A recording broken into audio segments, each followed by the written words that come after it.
இருந்துச்சுன்னு சொல்லக்கூடாது, இருந்தது. அது எப்ப இருந்தது, எப்படி அந்த சக்கராயுதம் கிடைத்தது? என் காதுல வந்து சக்கராயுதம் விழுந்துச்சா இல்ல நீ சொன்னதே சக்கராயுதம் தானா? சக்கராயுதமே தான். ஏன்னா இப்பதான் நீ சொன்ன ஆயுதத்தில் ஒன்று, அந்த ஆயுதமாகப்பட்ட வேலை கையில் தாங்கி இருக்கிறார். வேலாயுதத்தை தாங்கியதால் முருகப்பெருமானுக்கு வேலாயுதம் ஒரு பேரே இருக்கு. எல்லாருக்குமே தெரியும் முருகன் கையில் உள்ள ஆயுதம் வேலாயுதம். வேலாயுதம்னு நீங்க இப்ப சொல்லுவீங்க, ஆனா சக்கராயுதம் இருந்தது எப்ப? வேலாயுதத்துக்கு முன்னாடியா இருந்தது? என்னமா புதுசா இருக்கு? இது புதுசு இல்ல, பழசு. என்ன அது பழசு? கேள்விதான்.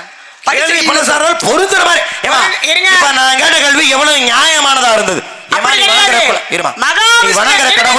முருகப்பெருமான் இருக்கிற சக்கராயுதம் முருகப்பெருமானுக்கு எப்ப வந்துச்சு? முருகன் இருந்துச்சுன்றியா? எப்படி கிடைச்சிச்சு? இல்ல நான் என்ன கேக்குறேன், முருகன் இருந்துச்சா இல்ல இருக்கா? இருக்கு, அப்படி கூட வச்சுக்கோங்க. நாம எப்படி பரட்டி விடுவோம் அப்புறமா பாப்போம். சொல்லுங்க. ஏப்ப மகாவிஷ்ணு ஆயுதம் எல்லாமே தெரியுறாரு? அப்படி கிடையாது, நான் தான் ஆரம்பத்திலே சொல்லியிருக்கேன். இருங்க, முருகப்பெருமான்ட்ட இருந்ததுன்னு சொல்லிட்டேன் நானே. அப்ப இப்ப இருக்கான்னு கேட்டா அப்புறம் என்ன சொல்றது? ஒரு கேள்வியை எப்பொழுதுமே தெளிவுபடுத்திக் கொள்ள வேண்டும். தெளிவுபடுத்தி அப்ப கேக்குறீங்க, இருமா கொஞ்சம் உங்களுக்கு புரியலன்றே. மகாவிஷ்ணு இருந்த சக்கராயுதம் முருகப்பெருமான் கையில எப்ப கிடைச்சிச்சுன்னு நான் கேட்டேன். புராணத்துல, இலக்கியத்துல, இதிகாசத்துல ஒரு கேள்விக்கு ஏறக்குறைய 10 பதில சொல்லலாம். சரி, கேள்வியில ஒரு எழுத்து தவறுனா கூட கேள்வி வேற மாதிரி போயிடும். அது உண்மை. அதனால முதல்ல கேள்விய ஒரு வார்த்தைக்கு 1000 பொருள். அதான் சொல்ல வரேன். ஒரு கேள்வியை நம்ம தெளிவுபடுத்திக் கொள்வதை பத்தி புரியல, அதெல்லாம் மக்களுக்கு புரியணும். என்ன விஷயத்தை இருண்டதான்னா வேற அர்த்தம், இருக்கான்னா அதுக்கு வேற அர்த்தம். இப்ப நான் என்ன கேக்குறேன், முதல்ல இருந்ததுன்னு சொன்னேன், இப்ப இருக்குன்னு சொல்றேன். இப்ப இருக்கல, இருந்தது.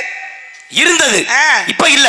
இல்ல அப்படி சொல்லு. இருந்தது இப்ப இருக்குன்ற வார்த்தை நீ பயன்படுத்துற மாதிரி எனக்கு ஒரு சிந்தனை. அது எப்ப இருந்ததுன்னு கேட்டுட்டு எப்ப கிடைச்சது, எப்படி கிடைச்சது, யாரால இருந்தது அப்படி. ஆனா இப்ப அவர் கையில இல்ல. இல்ல, ஆனா இருந்தது. எப்படி? முருகப்பெருமானுக்கு இதுவரைக்கும் எத்தனை படை வீடுகள்? இங்க பாருங்க, 6 படை வீடு. கதைக்கு அப்பாற்பட்டு 6 படை வீடு. ஏன் கதைக்கு உட்பட்டே 6 படை வீடு தானமா? ஏங்க அது நம்ம இப்ப கதையை நம்ம சொல்லி முடிக்க கூடாதுல்ல. இப்ப ஏன் முடிக்க என்ன இருக்கு? அதனால ஒண்ணும் இல்லையா? அப்படி பார்த்தா 6 படை வீடு.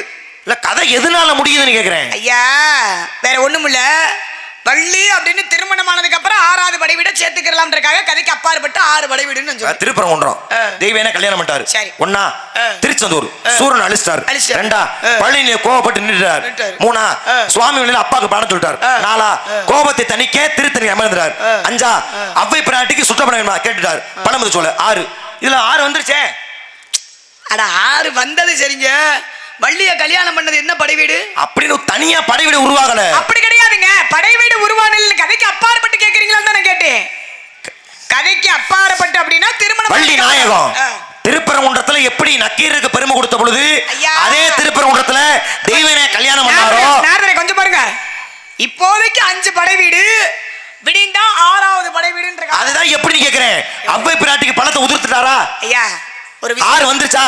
6மே வந்துருச்சு. பைய நான் சொன்ன 6 கதையில எந்த கதை நடக்கலைங்கிற? ஐயா நான் கதை நடக்கலைன்னு சொல்லல. இப்போதைக்கு இப்ப வள்ளி வேஷம் போட்டிருக்கீங்க அப்படின்னா நீங்க வந்து முருகப்பெருமான நீங்க எப்ப கல்யாணம் அப்படின்னு சொன்னதுக்கு அப்புறம் 6வது படை வீடு நம்ம சொல்லலாம். அப்படி உருவாகலாமா? நல்லா ஒரு விஷயம் புரிஞ்சுக்க, உன்னை கல்யாணம் பண்ணதுனால 6வது உருவாகல, ஏற்கனவே உருவான வீட்டுல உன்னை வச்சு காட்சி கொடுத்தார். இங்க பாருங்க, அவ்வளவுதான். எப்படி இருந்தாலும் வள்ளி அதுக்கப்புறம் தானே போறோம். ஆமாமா, உருவான கதையில வள்ளி அதுக்கப்புறம் தானே அங்க போய் சேரும். ஆனா உருவாயிருச்சுமா, உன்னை கல்யாணம் பண்ணி காட்சி கொடுக்க போறாரு. அதான் சொல்றேன், அப்புறமா தான் வள்ளி கல்யாணம் ஆனதுக்கு அப்புறம் கதைக்கு உட்பட்டே 6 உருவாயிருச்சு. கதைக்கு அப்பாற்பட்ட வார்த்தையே தேவையில்லை. பாருங்க, அப்பாற்பட்ட வார்த்தை நான் இதுக்கு நான் சொல்றது உனக்கு புரியலையா? அப்படி கிடையாது, நீ சொல்றது எனக்கு புரியலையா? புரியலையா கிடையாது. வள்ளி திருமணம் ஆனதுக்கு அப்புறம் போனா தான் திருத்தணி. அதுதான் இல்லமா. சரி பேசுங்க, நீங்க எது சொன்னாலும் நீங்க இது பண்ணுவீங்க. ஆமாமா, நீ சொல்ற மாதிரி வள்ளிய கல்யாணம் பண்ணி காட்சி கொடுத்து பணமது சொல்லையில ஏற்கனவே பணமது சொல்ல ஏன் பேர் இருந்துச்சு? அவ்வைக்கு நாவர்கள் உழுப்பி பணத்தை உதிர்த்துதான் பணமது சொல்ல உருவாயிருச்சுல. சரி, படைவிட உருவாயிருச்சு. உன்னை கல்யாணம் பண்ணி காட்சி கொடுத்து பெருமை சேர்க்க போறார், அவ்வளவுதான். ஆனா 6 உருவாயிருச்சு. நான் சொல்றது உங்களுக்கு புரியலையா? என்ன புரியுற மாதிரி சொல்லு பாப்போம். வள்ளிய திருமணம் செய்து காட்சி கொடுத்தாரு நீங்கல்ல, இப்ப வள்ளி திருமணம் ஆனவளா? இனிமே நம்ம காட்சி கொடுக்க போறாரு. அதத்தான் நான் காட்சி கொடுத்ததுக்கு அப்புறம் அந்த படைவிட சொல்லுவோம் தான் சொல்றேன். புரியுதா புரியலையா? ஆனா உருவாயிருச்சுல, உருவானதா அப்படி ஒத்துக்க. 6 உருவாயிருச்சுனா அவ்வளவுதான் எனக்கு பிரச்சனை. வள்ளின்னு ஒரு பெண் இருக்கானா, அவ திருமணம் ஆனதுக்கு பின்னாடி அப்பாற்பட்ட அப்படின்ற காரணத்துக்காக அதை நான் உச்சரிச்சு நீ சொல்ல தயங்குற. நான் என்ன கல்யாணம் பண்ண எப்படி சொல்றது? ஆனா நான் சொல்லலாம்ல, அதை புரிஞ்சுக்கோங்க. 6 உருவாயிச்சு நான் சொல்லலாம்ல, 6 உருவாகி விட்டது. இப்ப இது வரைக்கும் உருவானதுன்னு நீ 5 சொல்றீல, இதுல கடைசி படை வீடு எது? இப்ப உருவானதுல அதத்தான் இப்ப சொன்னேன் இல்ல நானு. இல்ல இது பணமுதல் அப்புறம் இப்ப வரைக்கும் இருக்கிறது திருத்தணி. ஏன்னா சூரனை அழிச்சாச்சு, முருகனுக்கு கோபம் தாங்கல. என்னடா இவ்வளவு பாடுபடுத்தணும், இப்படி ஒரு நொடி பொழுதுல நம்ம இருகுறா பிளந்துட்டமே, கோபம் தனியல. அப்ப முனிவர்கள்லாம் போய் வேண்டாக, ஐயா உங்கள் கோபத்தை தணிப்பதற்காக ஒரு மலையில அமருங்க. குன்று தோடாளுன்னு ஒரு மலை இருக்கு. அந்த குன்றுல உங்கள் தந்தை சிவபெருமான் முதலாக நாட்டியம் ஆடினார் அந்த குன்றுல. அதனால அந்த குன்றுக்கு பேரு குன்றுதோர் ஆடல்னு பேரு. அந்த குன்றுதோர் ஆடல்ன்ற மலையில நீங்க கோபத்தை தணிங்க என்று சொன்னதால் முருகன் கோபத்தை தணிக்க அமர்ந்தார். அந்த கோபத்தை தணிக்க அமர்ந்த மலைதான் இன்னைக்கு திருத்தணிக்கை மலை. இன்னைக்கு திருத்தணிக்கைன்னு நம்ம சொல்றோம். அதுதான் இது வரைக்கும் உருவான கடைசியான படைவிடா காட்டப்படக்கூடியது. அங்கே முருகன் கோயிலுக்கு நீ போனீங்கன்னா, இப்ப ஆத்தா மாரியம்மனை எடுத்துக்கவே, மாரியம்மனுக்கு ஒரு சிலை இருக்கும்ல, சிலை செதுக்கும் பொழுது கொஞ்சம் ஒச்சப்பட்டா கூட தூக்கி படிக்கல போட்டுருவாங்க. ஒச்சப்பட்ட சிலை கருவிரல் இருக்குமா? இருக்காது. ஆனா திருத்தணிக்கு போங்க, திருத்தணி முருகனை வணங்கினீங்கன்னா அவருடைய வலது மார்புல ஒரு பள்ளம் இருக்கும். சிலை செதுக்கும் போது ஒரு பள்ளம் வந்துருச்சுன்னா அதை கருவிரல் வைப்பாங்களா? வைக்க மாட்டாங்க. ஆனா திருத்தணி முருகனுடைய கருவிரல்ல அவர் மார்புல பள்ளம். இந்த பள்ளம் ஏன் வந்ததுன்னா சூரனை அழிப்பதற்காக முருகபுரம் போறாரு. ஆனா சூரனை மட்டும் அழிச்சாரு, சூரனுக்கு துணையாக நின்று தாரகாசுரன், சிங்கமுகாசுரன், அஜமுகி மிகப்பெரிய அரக்கரில் வாழ்றாங்க. இதுல மிகப்பெரிய அசுரன் யாருன்னா அவன் தான் சிங்கமுகாசுரன்.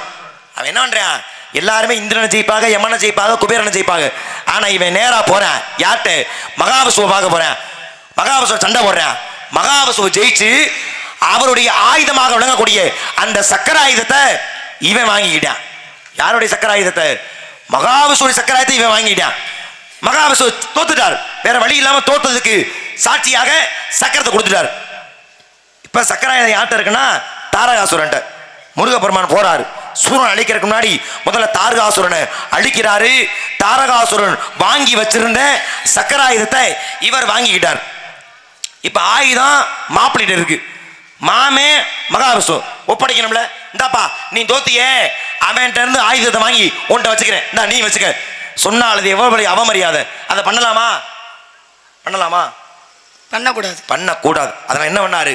மாமன் வருவதை பார்த்து மார்பலை பதிச்சார் இல்லையா, ஓடி கட்டி அணைக்கிறார். யார?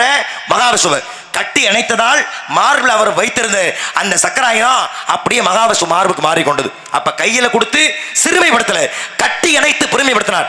அப்ப தாரகாசுரனை கொன்று மகாவிஷ்ணு வைத்திருந்த சக்கராயுதத்தை மார்பில் பதித்து வைத்திருந்ததுக்கு அடையாளமாக இன்னைக்கு திருத்தணி நீ போனீங்கன்னா திருத்தணி முருகனுடைய மார்பிலே ஒரு பள்ளம் இருக்கிறது. காரணம் சக்கராயுதத்தை வாங்கி நீ சொன்ன மாதிரி வச்சிருந்தாரு, ஆனா கொடுத்துட்டாரு. ஆனா இப்ப நீ போனீங்கன்னா சக்கராயுதம் அவர்கிட்ட இருக்கும் இல்ல, மார்பிலே பள்ளம் மட்டும் இருக்கிறது. இதுதான் சக்கராயுதம் மகாவிஷ்ணுடைய இருந்ததற்கான ஒரு கதை. அப்ப ஆரம்பத்துல இருந்தது எதுக்குறியா சக்கராயுதம்? ஆமா. யாருக்கிட்ட? மகாவிஷ்ணுட்ட. மகாவிஷ்ணு இருந்தது யாருக்கிட்ட இருந்தது? மகாவிஷ்ணு இருந்தது தாரையை வாங்கிட்டாமா, தாரனை அழைச்சு முருகன் வாங்கிட்டாரு. முருகன் வைத்திருந்து மகாவிஷ்ணு கொடுக்கப்பட்டது. இது உண்மையாக்கும். ஏமா நெஞ்ச அடைக்க ஒரு கதை சொல்லியிருக்கேன், நீ பகமானமா இது உண்மையானா எவ்வளவு சேட்டை உனக்கு இருமா. மறுக்கிறியா? இப்ப நான் மறுத்தேன். எப்படிமா 18 சொல்றியே 12? இப்ப நீ ஏத்துக்கிற மாதிரி இந்த நான் சொன்ன கதையை மறுக்கிற மாதிரி எங்க ஒரு காரணம் சொல்லு பாப்போம். ஆமா முனியாண்டி மாமா வாங்கங்க. வாங்கப்பா. வள்ளி நான் என்ன கேட்கிறேன் உனக்கு புரியுதா? முதல்ல நீ 18 சொன்னதை நான் மறுத்ததுக்கு நியாயமான காரணம் கேட்டேன். ஒரு விளக்கம் சொல்றோம் அப்படின்னம்னா இப்ப நான் சொன்ன கதையை மறுக்கிறதுக்கு கொஞ்சம் பாருங்க, நியாயமா ஒரு காரணம் சொல்லு பாப்போம். கொஞ்சம் பாருங்க, சொல்லு. ஒரு விளக்கம் பேசுற அப்படின்னம்னா உண்மையை தான் பேசணும், பொய் பேசக்கூடாது. பொய் சொன்ன வாய்க்கு போச்சனம் கிடையாது. இப்பெல்லாம் பொட்டுக்கடலோட கிடைக்காது. பொட்டு பேர் சம்பளம். சரி, இப்ப இதை எதுக்கு பேசிட்டு இருக்க மேடையில? பாருங்க, நீங்க சொன்ன பதில் உண்மைன்றீங்களா? மறுபடியும் பாரு, உண்மைன்னு சொல்றீங்க. உண்மையா மறுத்து வேற பேசுறேன். உண்மையா? உண்மை இல்லைன்னா சவடால உண்மையானு உண்மைதான். உண்மைதாமா. இப்ப என்ன மறுக்க போறியா? உண்மைதானே. அதோட நிப்பாட்டிட்டியா? உண்மைதானா?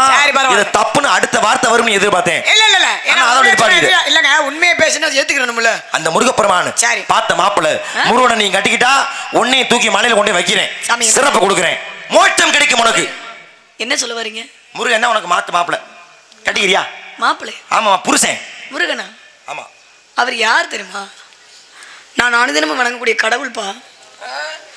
கடவுளை போய் கல்யாணம் பண்ண ஆண்டாள் யார வணங்கினா திருமால்ன்ற மகாவிஷ்ணுவை வணங்கி அவள் ஆண்டாள் ரங்கநாதரை கல்யாணம் பண்ணால. ரங்கநாதரை கல்யாணம் பண்ணா நீ நீ வணங்குற முருகனே கட்டிக்க. ஐயா மீனாட்சி சுக்கநாதரை கல்யாணம் பண்ணா அவங்களுக்கு மனசுல ஆசை இருந்துச்சு, பிடிச்சிருக்கு, ஏத்துக்கிறாங்க. எனக்கு மனசுல ஆசை முருகனை கட்டிக்கிறியா? இல்லங்க முடியாதா? அல்ல பகல் இந்த அவஸ்தையை நீ விடுத்து அல்ல பகல் என்ற அவத்தையை நீ வெறுத்து அவனையோ சொல்ல இருப்பா செவி மடுத்து சொல்லு. கேட்க முடியாதியா? ஆப்பிள முருகன் இருக்கீங்க, முருகனை ஏத்துக்கிற முடியாது. அதனால நான் என்ன சொல்ல வரேன் அப்படின்னா, நாரதர் கொஞ்ச நாளா ஒரு வேலை பார்த்துட்டு இருக்காரு. நல்ல எடுத்து மண்டே உடனே தான் நினைக்கிறேன். ஆயாது என்னன்னு தெரியல. வாங்கப்பா. நாரதர் கொஞ்ச நாளா ஒரு வேலை பார்த்துக்கிட்டு இருக்காருயா. என்ன வேலை? உங்களுக்கு தெரியுமா தெரியாதா? சொன்னதுல தெரியும். கொஞ்ச நாளா பாக்குறாரு. ஓஹோ. ஆமா. கூட்டி கொடுக்குறாருயா. என்னமா சொல்ற? நாரதர் கூட்டி கொடுக்குறாரு. கூட்டி சாமி, மிருதங்காருக்கு எனக்கு கல்யாணம் ஆகல, எங்களுக்கு என்னாச்சு? இல்ல எப்பவுமே உங்க 2 பேருக்கு ஆகாது. ஏய் நீங்க எல்லாம் வானவில் சகோதரர்கள், உங்களுக்கு ஆகிறது சிரமம். கூட்டி கூட்டி கூட்டி கூட்டி கூட்டி கூட்டி கூட்டி கூட்டி கூட்டி கூட்டி கூட்டி கூட்டி கொடுப்பார்கள். கூட்டி கொடுங்க. நாரதரே மாப்பிள பிடிக்கல, போயிட்டு வாங்க. தேவையில்லை. கூட்டி கூட்டி கூட்டி கூட்டி கூட்டி கூட்டி கூட்டி கூட்டி கொடுப்பார்கள். கூட்டி முடியும். ஓட்ட மெல்ல வந்து உமக்கு நகரே எல்லாரும் செல்லம் போறியா? கூட்டி கொடுப்பது என்பது எல்லா வசனத்தை சொல்லிக்கிறேன். வசனத்துக்கெல்லாம் வாசிக்காதீங்க. மண்டைய குழந்தை பாடினப்பட்டு வாசி. அன்பில்லா கண்மை, அறிவில்லாதவருக்கு அறிவை கூட்டி, புத்தி இல்லாதவருக்கு புத்தியை கூட்டி, ஞானம் இல்லாதவருக்கு ஞானத்தை கூட்டி, ஆமா, இது அனைத்தையுமே ஞானம் இல்லாம இல்லாம போயிருவாங்க. என்ன தச்சு வச்சாலும் தருத்தருங்க. ஆமா உண்மைதானே. ஞானம் இல்லாத ஆளுகளோட சேர்ந்தாலும் ஞானம் இல்லாம போயிருவாங்க. பாட்டு பாடும்போது அமைதியா இருந்தல்ல. ஆமா. உனக்கு இவ்வளவு தூரம் பக்குவம் ஒண்ணும் கிடைக்கல உனக்கு. இல்ல உங்களுக்கு கொஞ்சம் பொறுமை அமைதியா இல்லையே. நீங்க அன்பில்லாதவருக்கு- பதறீங்களே. இரு பொறுமை. ஏன் பதற? இல்ல ஞானம் அன்பில்லா- இல்லாத ஆளுகளோட ஆமாமா. சேர்ந்தாலும் ஞானம் இல்லாம யாருக்கும் யாரையும் குறைச்சு கொடுக்க போறது இல்ல. அப்படி கிடையாது. அனைவருக்குமே அன்பை கூட்டி கொடுக்க வேண்டும், அறிவை கூட்டி கொடுக்க வேண்டும், ஞானத்தை கூட்டி கொடுக்க வேண்டும். இதையெல்லாம் கூட்டி கொடுத்தால்தான் ஒரு மனிதன் இந்த உலகத்துல தீர்க்க தரிசியாக வாழ முடியும். கண்டிப்பா அதை நான் கூட்டி கொடுத்து பெருமை செய்து தருவேன். ஆனால் அறிவில்ல மட சிறுமியை இன்று மாலை சூரிய அஸ்தமனத்துக்குள்ளாக உனக்கும் என்னுடைய மாப்பிள்ளை எம்பெருமான் முருக பெருமானுக்கும் திருமணம் செய்து வைக்காவிட்டால் என் பெயர் நாரதனம் அல்ல, பிரம்ம முடிச்சும் அல்ல. வருகின்றேன் முருகப்புறம் அந்த கண்ட வாழ்ந்து கொண்டே கட்டாம இந்த இடத்தை விட்டு போற மாதிரி இல்ல. திருமணம் செய்து காட்டுகின்றேன். நாராயணா உனக்கு நொறுக்கு சொல்றேன். பைத்தியம் வாயா அது கொடுமையா? அந்த ஆளு வந்தாலே இந்த துயரம் தான். வள்ளியம்மா, என்னப்பா நீங்க வந்ததே முருகப்பெருமான் கரிதானே? என்னங்க நீங்க வந்ததே முருகப்பெருமான் கரி. யாரு நான் இல்லைன்னு சொன்னா முருகனுக்காக தானே வந்தவ. நாரதர் முருகனுக்காக தான் அவதரித்தவ. அப்ப நாரதர் கல்யாணம் பண்ண சொல்றாருல்ல, அந்த ஆள்கிட்ட அப்படிதான் சொல்லணும். வேணான்னு சொன்னாதான் வேணும்னு அர்த்தம். ஏன் வேணான்னு சொல்றீங்க? எங்க இன்பம்னு ஒண்ணு இருந்தா துன்பம்னு ஒண்ணு இருக்கும்ல. ஆமா, அந்த மாதிரி தாங்க. வேண்டாம்னா வேணும். ஆமா முருகன் சீக்கிரமே வரணும். சீக்கிரம் வாங்க முருகா.